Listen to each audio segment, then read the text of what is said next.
welcome back. I'm Pocket What If the What If are in your pocket. And so, hopefully by the time this part comes up, part 18 of What If Izuku had hybrid would be going well. And guys, let's hope that specifically me, keeps up the roll. But other than that, let's go. So guys, the 200 subscriber goal vote has gotten up to 20 votes, so you need 30 more to have the subscriber special. But other than that guys, please subscribe to this channel, like this video so I can make more, comment down below so I can get some ideas or to comment on my videos, and share with friends, and don't forget to hit the notification bell to get my videos when I send them. Now let's begin with part 13 of What If Izuku was bloodhound and had a yautja girlfriend. So let's begin. So from the last part, Izuku was sent to a freezing hellhole of a planet. He had to fight xenomorphs and xenomorph hybrids. And he has been sent there to quote-unquote cleanse the planet from an overbearing xenomorph queen. And needs to execute it. And now sitting in a cave waiting for the storm to pass. And we continue from there. As the snowstorm passes through.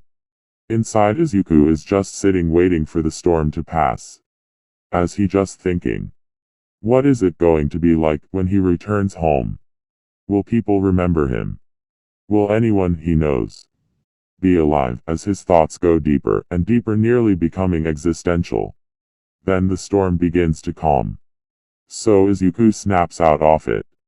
And so to distract himself, he carried on the mission and tried to have other thoughts. Such as how long is going to take to learn how to fly a ship. As he tries to estimate how long. Saying to himself, it's probably going to take a couple months to learn, if anything maybe 2.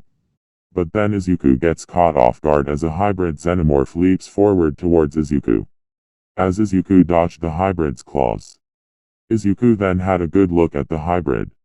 Its claws were far longer than any normal xenomorph, as well it had a mane of hair sprouting out of its back like a lion mane or a wolf's. And its tail and its spike were longer, and the spike had a greater edge than any other ones Izuku has seen. As well its shoulders has small spikes on them too. As then the xenomorph snarls at Izuku. As then Izuku extend his combat staff. And began to attack the hybrid. Then the hybrid charges at him. As then Izuku leapt over the hybrid. As then Izuku stabbed his staff into the hybrid back. Piercing through its armor and exiting through its stomach. As then the hybrid stumbled forward with the staff still in its back. As it turns around as looks at Izuku. As then it charges. Izuku thinking in that moment. How in the living hell are you still alive? As the Izuku dodged left, but the hybrid followed. Then Izuku threw a smart disc at the hybrid. Cutting one of the hybrid's arms and scarred its face. As the disc returned. Izuku sighing that the fight is over. But the hybrid got back up with a growl. Izuku shouted with anger and hate in his voice. Why won't you die already, you scally bastard? As Izuku grabbed his knife prepared to charge at the hybrid. The hybrid doing the same. As the both of them charge on another. Izuku ducking the claw swipe from the hybrid and stabbing it in the neck. As the hybrid stumbles, Izuku jumped onto its back, grabbed the knife and cleaved its head off. Izuku then says out of breath. Try and get up from that, you twat, as Izuku grabs both his staff and its head and puts it into a satchel and continues his journey. Later Izuku come across a small forest covered in snow. As he keeps on walking, he finds 2 xenomorphs guarding an entrance to a cave. As then he assumed that the entrance was where the hive was. And when there is a hive, there is a queen. And so he grabs his smart disc, throws it at the 2 xenomorphs, cleaving both of their heads. As then he walks in front of the cave as he grabs a knife from his satchel as he throws it into the cave. As it pierced the wall, then blasting a sonic wave throughout it. And inside Izuku's mask it creates a small map of the cave. As then he walks inside. The further he goes into the cave, the seemingly the bleaker it gets. Soon he has to turn off his helmet's filters, allowing him to see in the dark. As well using his watch to send signals into the cave. But as he walks further into cave, it gets warmer and warmer. soon feeling like he's burning up. But then a red string appears, him smelling that something is off. Follow the track, he find that can be explained as a herd of drone xenomorphs, at least 5. As he sneaks closer, he hears a crackling behind him. A familiar crackling. As he was thinking, I didn't think you would show you up. As he turns around, seeing what many, both yautja and human, both dread and are excited to hunt. Many call it an abomination. Some call it a freak of nature. But most all it a paired alien. As Izuku said in that very moment, you are certainly one ugly motherfucker. As he gets slapped across the room by the beast, landing onto a wall as the paired alien just screeched as the other xenomorphs come to ambush Izuku. As Izuku just says, I knew it wasn't going to be easy. As he activated his combat staff as he leaps into the fight, Izuku start cutting down xenomorph after xenomorph without hesitation, trying to get after this beast. Killing so many, he fails to realize that the acidic blood of the xenomorph started to cover him and burning through his suit. But as the burning gets worse, Izuku takes off his coat, only leaving his pants and his underarmor, which is more like a light fabric jumpsuit than armor. As his shoulders-mounted plasma cannon fires at the paired alien. As the beast dodged his attack but left itself vulnerable to attacks. And in that split second, Izuku threw a smart disc, cutting of the paired alien tail off. As Izuku, glad he got that lucky hit, his staff melted away. And he still has to deal with both the paired alien and the somewhat horde of xenomorphs coming to fight. As Izuku, without thinking, rushed for the paired alien tail and grabbing the end of it, opposed himself in a sword stance. The paired alien begins to screech again. Izuku grabbed on of his throwing knives and tossed it towards the beast, piercing its throat. As Izuku rushes for it and jump onto the beast back. But the beast lumps backwards and clashes with the wall with Izuku. As Izuku was put out of breath, the beast tries to get Izuku off of its back. Izuku, a tad tired, thought of one thing. As the beast jumps backwards, Izuku angles the point of the paired alien's tail onto its back. As the beast leapt backwards, it impaled itself. As it bent forward, Izuku hoisted the tail of the beast's outgut and slammed it into its head, killing it but unable to have its head as a trophy. But before Izuku could lament it, the horde of xenomorphs the fastly approaching. Izuku quick to hide behind some large rocks. As Izuku tries to turn invisible, but the device to malfunctioning. Izuku damming the tech, hoping that the horde won't find him. With the smell of so many xenomorph corpses, they don't sense him. Izuku sighing in relief. As he grabs from his pouch a couple med packs to heal. As he sprays the chemicals onto him. He felt more relaxed. As he tried to get up, his legs felt like jelly, and almost collapsed onto the ground. But tried again to get up. But again his legs felt unstable, but he had to keep going, and so he walked, sneaking his way through xenomorphs. But soon Izuku found what he was looking for. The Queen's chamber. But as he looks inside, he see the unimaginable. Eggs. Hundreds upon hundreds of eggs. So many they are stacked one upon another, towering over Izuku. The shock he had upon his face. Him thinking, how could this be? A regular queen couldn't produce this many eggs. Even if she did, it would be within a whole lifetime.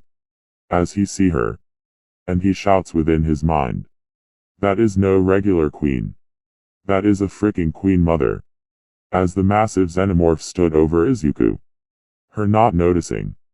Izuku was slack-jawed as he thought, I thought the only queen mothers were only on Xenomorph Prime. But there. No wonder we haven't seen other life here. As he run in and hides beside the stacks of eggs. Thinking. Okay Izuku, what are you going to do? As he searches through his pouches, he finds one shuriken, several throwing knives and bombs. As he was thinking, he was hearing a transmission. Bloodhound. Do you come in? The yautja said. Yeah, I hear you. Where are you? I'm in the Queen Chamber. You? Above the atmosphere. What is your status? I tired. I'm wounded. And this isn't a regular queen. What do you mean, said the yautja. This is a queen mother, Izuku shouted, as he covered his armored mouth, as the queen headed him and began to look around. A queen mother, are you sure, said the yautja. Yes, you blithering split lip. I said a queen mother. Now can you back me up? Sorry, but like I said before, you have given this honor by the elder. You are on your own. As Izuku sighed in annoyance. Do you have my location, at least, asked Izuku. Yes, you're about 25 yards underground. Well then I need you to blast a hole in here. A decent one perhaps. Izuku said mockingly. It would be quite the large hole. You could be buried, the yautja said. Just do it on my signal, said Izuku. As Izuku sneaked off, the queen mother was scanning for intruders. Izuku was placed bomb in every entrance and exit he could find. As he was finishing up, a xenomorph spotted him, as Izuku threw the shuriken at the xenomorph before it could call for help. As it slits the throat of the xenomorph, as then it perishes on the ground, but the queen noticed, as then she notices Izuku as he was smiles under the mask. As then she squeals, call the xenomorphs. And so without another way Izuku activates the bomb, blowing nearly every entrance and sealing any way in and out shut, but trapping him with the queen mother as she towers over him. Izuku brings out his shuriken and tosses it at the queen. At the disconnects from the throne, only losing a arm, but as she raises her tail creeps out as with its sharp spine it slices through a wall. As the shuriken returns to Izuku, Izuku begin to kill this queen by the old way, death by 1,000 cuts, cutting her at the legs, her back and her arm, but staying clear of her tail and head. As the queen mother tries to get into Izuku's mind, Izuku just tries to block her out by thinking of the most annoying stuff he can think of. As then Izuku get impaled by the queen through his lower abdomen. As he is thinking, what is with everybody stabbed in my freaking abdomen? As he call the yautja to do it. As the ceiling begins to shake violently. Then the queen gets distracted, and in that moment Izuku throws the shuriken one more time, thinking, if I'm going to die, I'm taking this bitch with me. As the shuriken cleaves her head off her shoulders. As the ceiling above him collapses on top of him. As Izuku wakes up in a medical bay, he constantly blinking his eyes. As he sees the yautja. Am I dead, he says. As the yautja growls. No, you are not dead. You are quite alive. Good. Good. Wait, the queen, Izuku said, spooked. She is dead, the yautja said. And her head is in the trophy room, the yautja said. Why did you not leave there? I mean, it would be quite easy. You could have gotten all the glory, Izuku asked. It would be dishonorable, the yautja said. Same old yautja, same old. As Izuku tried to get up, but then the yautja laid him back down on the bed. You are still healing from your wounds. It'd be best if you rested. We will be back on yautja Prime in a few days. Rest yourself, bloodhound, the yautja said. As Izuku rested for 6 days, trying to strengthen his legs, so he can walk properly again. But for now he walks with a slight limp, as they made back to yautja Prime. But to be exact, to the mothership. Izuku walked out next to a large box limping. As Nightshade runs up. Izuku, you're back. I heard that the elder sent you on a hunt. Was it trouble? Said Nightshade. Well, I would be lying if I said it was easy, he said coyly. As he said, just look, was I had to hunt. As he opened the box, as it revealed the skull of the queen mother. As every yautja saw what Izuku just did. But all he heard from Nightshade. You absolute idiot. So guys, I'm going to cut it off from here. So thank you for watching, and guys, please do not forget to please subscribe to this channel, like this video so I can make more, comment down below so I can get some ideas and or to comment on my videos, and share with friends, and don't forget to hit the notification bell to get my videos when I send them. And guys, and a nice day and nice night. And see you in the next part.